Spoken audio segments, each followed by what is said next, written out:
Hey everybody, I'm continuing with Harry Potter on page 290, and they're all talking about the upcoming Quidditch match between Slytherin and Gryffindor.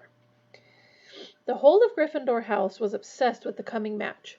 Gryffindor hadn't won the Quidditch Cup since the legendary Charlie Weasley, Ron's second oldest brother, had been Seeker, but Harry doubted whether any of them, even Wood, wanted to win as much as he did. The enmity between Harry and Malfoy was at its highest point ever. Malfoy was still smarting about the mud-throwing incident in Hogsmeade, and was even more furious that Harry had somehow wormed his way out of punishment.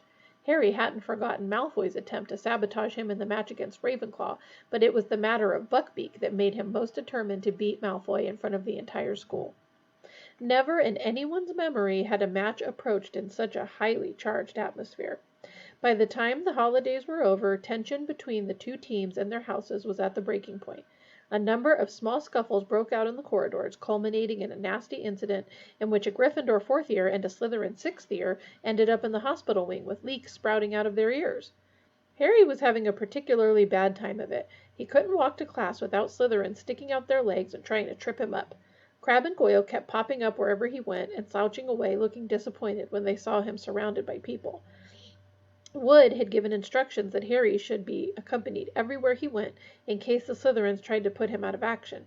The whole of Gryffindor House took up the challenge enthusiastically, so that it was impossible for Harry to get to classes on time because he was surrounded by a vast chattering crowd.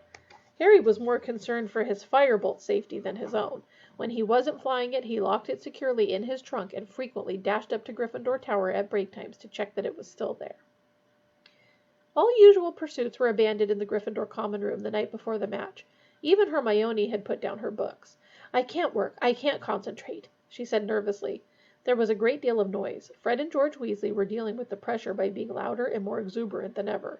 Oliver Wood was crouched over a model of a Quidditch field in the corner, prodding little figures across it with his wand and muttering to himself.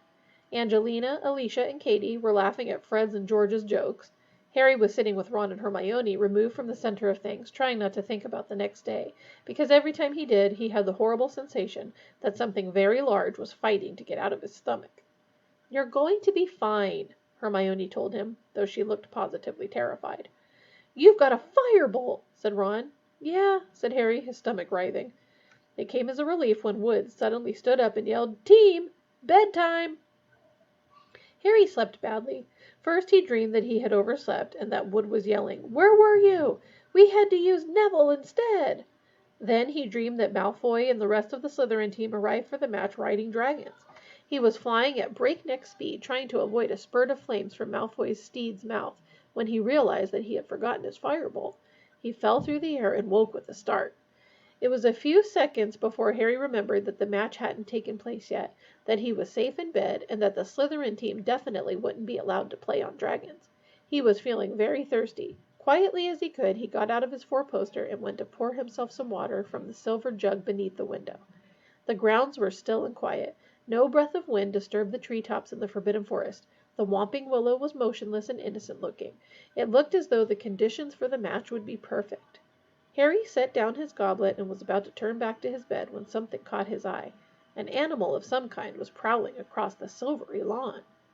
Harry dashed to his bedside table, snatched up his glasses and put them on, then hurried back to the window. It couldn't be the Grim. Not now. Not right before the match. He peered out at the grounds again and, after a minute's frantic searching, spotted it. It was skirting the edge of the forest now. It wasn't the Grim at all. It was a cat. Harry clutched the window ledge in relief as he recognized the bottle-brush tail. It was only Crookshanks. Or was it only Crookshanks? Harry squinted, pressing his nose flat against the glass. Crookshanks seemed to have come to a halt. Harry was sure he could see something else moving in the shadow of the trees, too. And just then it emerged. A gigantic, shaggy black dog, moving stealthily across the lawn, Crookshanks trotting at its side. Harry stared. What did this mean? If Crookshanks could see the dog as well, how could it be an omen of Harry's death? "Ron!" Harry hissed. "Ron, wake up!" "Huh? I need you to tell me if you can see something." "It's all dark, Harry," Ron muttered thickly. "What are you on about?" "Down here!" Harry looked quickly back out of the window. Crookshanks and the dog had vanished. Harry climbed onto the windowsill to look right down into the shadows of the castle, but they weren't there. Where had they gone? A loud snore told him Ron had fallen asleep again. Harry and the rest of the Gryffindor team entered the Great Hall the next day to enormous applause. Harry couldn't help grinning broadly as he saw that both the Ravenclaw and Hufflepuff tables were applauding them too. The Slytherin table hissed loudly as they passed. Harry noticed that Malfoy looked even paler than usual. Wood spent the whole of breakfast urging his team to eat, while touching nothing himself. Then he hurried them off to the field before anyone else had finished, so they could get an idea of the conditions. As they left the Great Hall, everyone applauded again. "Good luck, Harry," called Cho. Harry felt himself blushing. "Okay, no wind to speak of. Sun's a bit bright. That could impair your vision. Watch out for it. Ground's fairly hard. Good. That'll give us a fast kickoff." Wood paced the field, staring around with the team behind him. Finally, they saw the front doors of the castle open in the distance, and the rest of the school spilling onto the lawn. "Locker rooms," said Wood tersely. None of them spoke as they changed into their scarlet robes. Harry wondered if they were feeling like he was, as though he'd eaten something extremely wriggly for breakfast. In what seemed like no time at all, Wood was saying, "Okay, it's time. Let's go." They walked out onto the field to a tidal wave of noise. 3/4 of the crowd was wearing scarlet rosettes, waving scarlet flags with the Gryffindor lion upon them, or brandishing banners with slogans like "Go Gryffindor" and "Lions for the Cup." Behind the Slytherin goalposts, however, 200 people were wearing green. The silver serpent of Slytherin glittered on their flags, and Professor Snape sat in the very front row wearing green like everyone else, and a very grim smile. "And here are the Gryffindors!" yelled Lee Jordan, who was acting as a commentator as usual. "Potter, Bell, Johnson, Spinnet, Weasley, and Wood. Widely acknowledged as the best team Hogwarts has seen in a good few years." Lee's comments were drowned by a tide of boos from the Slytherin end.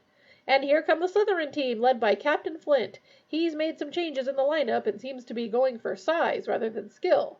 More boos from the Slytherin crowd. Harry, however, thought Lee had a point. Malfoy was easily the smallest person on the Slytherin team. The rest of them were enormous.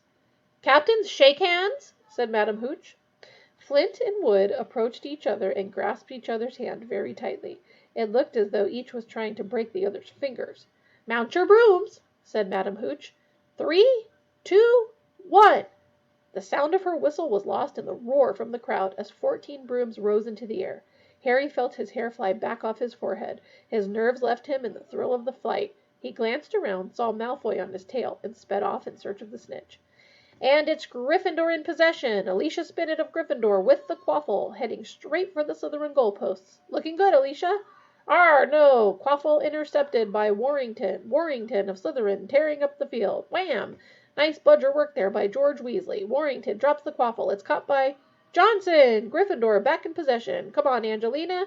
Nice swerve around Montague. Duck. Angelina, that's a bludger. She scores! 10-0 to Gryffindor.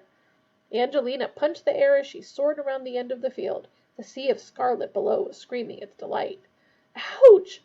Angelina was nearly thrown from her broom as Marcus Flint went smashing into her. "Sorry," said Flint as the crowd below booed. "Sorry, didn't see her." A moment later, Fred Weasley chucked his beater's club at the back of Flint's head. Flint's nose smashed into the handle of his broom and began to bleed. "That will do," shrieked Madam Hooch, zooming between them. "Penalty shot to Gryffindor for an unprovoked attack on their chaser. Penalty shot to Slytherin for deliberate damage to their chaser." "Come off it, miss!" howled Fred, but Madam Hooch blew her whistle, and Alicia flew forward to take the penalty. "Come on, Alicia!" yelled Lee into the silence that had descended on the crowd. "Yes! She's beaten the keeper! 20-0 to Gryffindor!" Harry turned the firebolt sharply to watch Flint, still bleeding freely, fly forward to take the Slytherin penalty. Wood was hovering in front of the Gryffindor goalposts, his jaw clenched. "Of course, Wood's a superb keeper," Lee Jordan told the crowd as Flint waited for Madam Hooch's whistle. "Superb. Very difficult to pass. Very difficult indeed." "Yes! I don't believe it! He saved it!" Relieved, Harry zoomed away, gazing around for the snitch, but still making sure he caught every word of Lee's commentary. It was essential that he hold Malfoy off the snitch until Gryffindor was more than 50 points up. "Gryffindor in possession! No! Slytherin in possession! No! Gryffindor back in possession, and it's Katie Bell for the Gryffindor with the quaffle. She's streaking up the field. That was deliberate." Montague, A Slytherin chaser had swerved in front of Katie and instead of seizing the quaffle, had grabbed her head. Katie cartwheeled in the air, managed to stay on her broom, but dropped the quaffle. Madam Hooch's whistle rang out again as she soared over to Montague and began shouting at him. A minute later, Katie had put another penalty past the Slytherin keeper. 30-0! Take that, you dirty, cheating... Jordan, if you can't commentate in an unbiased way... I'm telling it like it is, Professor. Harry felt a huge jolt of excitement. He had seen the snitch. It was shimmering at the foot of one of the Gryffindor goalposts, but he mustn't catch it yet. And if Malfoy saw it... Faking a look of sudden concentration, Harry pulled his firebolt around and sped off toward the Slytherin end. It worked. Malfoy went herring after him, clearly thinking Harry had seen the snitch there. Whoosh! One of the bludgers came streaking past Harry's right ear, hit by the gigantic Slytherin beater Derek. Then again. Whoosh! The second bludger grazed Harry's elbow. The other beater, Bull, was closing in. Harry had a fleeting glimpse of Bull and Derek zooming toward him, clubs raised. He turned the firebolt upward at the last second, and Bull and Derek collided with a sickening crunch. Ha ha! Yelled Lee Jordan, as the Slytherin beaters lurched away from each other, clutching their heads. Too bad, boys. You'll need to get up earlier than that to beat a firebolt. And it's Gryffindor in possession again, as Johnson takes the quaffle, Flint alongside her. Poke him in the eye, Angelina. It was a joke, Professor. It was a joke. Oh no, Flint in possession. Flint flying toward the Gryffindor goalposts. Come on now, Wood. Safe. But Flint had scored. There was an eruption of cheers from the Slytherin end, and Lee swore so badly that Professor McGonagall tried to tug the magical megaphone away from him. Sorry, Professor, sorry. Won't happen again. So, Gryffindor in the lead, 30 points to 10, and Gryffindor in possession. It was turning into the dirtiest game Harry had ever played in. Enraged that Gryffindor had taken such an early lead, the Slytherins were rapidly resorting to any means to take the quaffle. Bull hit Alicia with his club and tried to say he thought she was a bludger. George Weasley elbowed Bull in the face in retaliation. Madam Hooch awarded both teams penalties, and Wood pulled off another spectacular save, making the score 40-10 to Gryffindor. The snitch had disappeared again. Malfoy was still keeping close to Harry as he soared over the match, looking around for it. Once Gryffindor was 50 points ahead, Katie scored 50-10. Fred and George Weasley were swooping around her, clubs raised, in case any of the Slytherins were thinking of revenge. Bull and Derek took advantage of Fred's and George's absence to aim both bludgers at Wood. They caught him in the stomach, one after the other, and he rolled over in the air, clutching his broom, completely winded. Madam Hooch was beside herself. You do not attack the keeper unless the quaffle is within the scoring area, she shrieked at Bull and Derek. Gryffindor penalty! And Angelina scored 60-10. Moments later, Fred Weasley pelted a bludger at Warrington, knocking the quaffle out of his hands. Alicia seized it and put it through the Slytherin goal, 70-10. The Gryffindor crowd below was screaming itself hoarse. Gryffindor was 60 points in the lead, and if Harry caught the snitch now, the cup was theirs. Harry could almost feel hundreds of eyes following him as he soared around the field, high above the rest of the game, with Malfoy speeding along behind him. And then he saw it. The snitch was sparkling 20 feet above him. Harry put on a huge burst of speed. The wind was roaring in his ears. He stretched out his hand, but suddenly the firebolt was slowing down. Horrified, he looked around. Malfoy had thrown himself forward, grabbed hold of the firebolt's tail, and was pulling it back. You! Harry was angry enough to hit Malfoy, but couldn't reach. Malfoy was panting with the effort of holding onto the firebolt, but his eyes were sparkling maliciously. He had achieved what he'd wanted to do. The snitch had disappeared again. Penalty! Penalty to Gryffindor! I've never seen such tactics! Madam Hooch screeched, shooting up to where Malfoy was sliding back onto his Nimbus 2001. You cheating scum! Lee Jordan was howling into the megaphone, dancing out of Professor McGonagall's reach. You filthy cheating scum! Professor McGonagall didn't even bother to tell him off. She was actually shaking her finger in Malfoy's direction. Her hat had fallen off, and she too was shouting furiously. Alicia took Gryffindor's penalty, but she was so angry she missed by several feet. The Gryffindor team was losing concentration, and the Slytherins, delighted by Malfoy's foul on Harry, were being spurred on to greater heights. Slytherin in possession. Slytherin heading for goal. Montague scores, Lee groaned. 70-20, Gryffindor. All right, guys, got to stop there.